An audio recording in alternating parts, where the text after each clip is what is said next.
నమస్తే, welcome to Sakshi sports. నేను మీ కృష్ణబాల.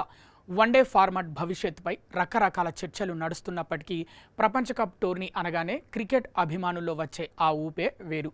ప్రతి 4 ఏళ్లకు ఒకసారి జరిగే ఈ మహా సంగ్రామం 2027లో మళ్ళీ రాబోతుంది. దీనికి సంబంధించిన అత్యంత కీలకమైన అప్డేట్ను ఐసీసీ అధికారికంగా ప్రకటించింది. 2027 మెన్స్ వన్డే వరల్డ్ కప్ వేదికలను ఖరారు చేసింది.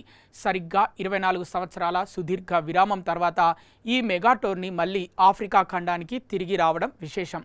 చివరిసారిగా 2003లో ఆఫ్రికా ఖండంలో వన్డే ప్రపంచ కప్ జరగ్గా మళ్ళీ ఇప్పుడు 2027లో నిర్వహించనున్నారు. జోహన్నెస్బర్గ్ వేదికగా జరిగిన ప్రత్యేక కార్యక్రమంలో ఐసీసీ ఈ వేదికలను ప్రకటించింది. ఈసారి టోర్నీని సౌత్ ఆఫ్రికా, జింబాబ్వే, నమీబియా దేశాలు సంయుక్తంగా నిర్వహిస్తున్నాయి. మొత్తం 12 నగరాల్లో ఈ మ్యాచ్లు జరగనున్నాయి. ఇందులో సింహభాగం వేదికలు సౌత్ ఆఫ్రికాకే దక్కాయి. సౌత్ ఆఫ్రికాలోని 8 ప్రధాన నగరాలు మ్యాచ్లకు ఆతిథ్యం ఇవ్వనుండగా జింబాబ్వేలోని 3, నమీబియాలోని 1 నగరంలో మ్యాచ్లు జరగనున్నాయి. 3 నేషన్స్ 1 హార్ట్ బీట్ అనే బ్రాండ్ నినాదంతో ఈ టోర్నమెంట్ను ప్రచారం చేస్తున్నారు. 2003లో సౌత్ ఆఫ్రికా, జింబాబ్వేలతో పాటు కెన్యా సహా ఆతిథ్యం ఇవ్వగా ఈసారి కెన్యా స్థానాన్ని నమీబియా భర్తీ చేసింది. నమీబియా క్రికెట్ చరిత్రలోనే తొలిసారిగా వన్డే ప్రపంచ కప్ మ్యాచ్లకు ఆతిథ్యం ఇస్తుండడం విశేషం. ఈ మెగా ఈవెంట్ కోసమే రాజధాని విండ్హోక్లో ఐసీసీ సహాయంతో ఒక అత్యాధునిక ఇంటర్నేషనల్ స్టేడియాన్ని నిర్మించారు.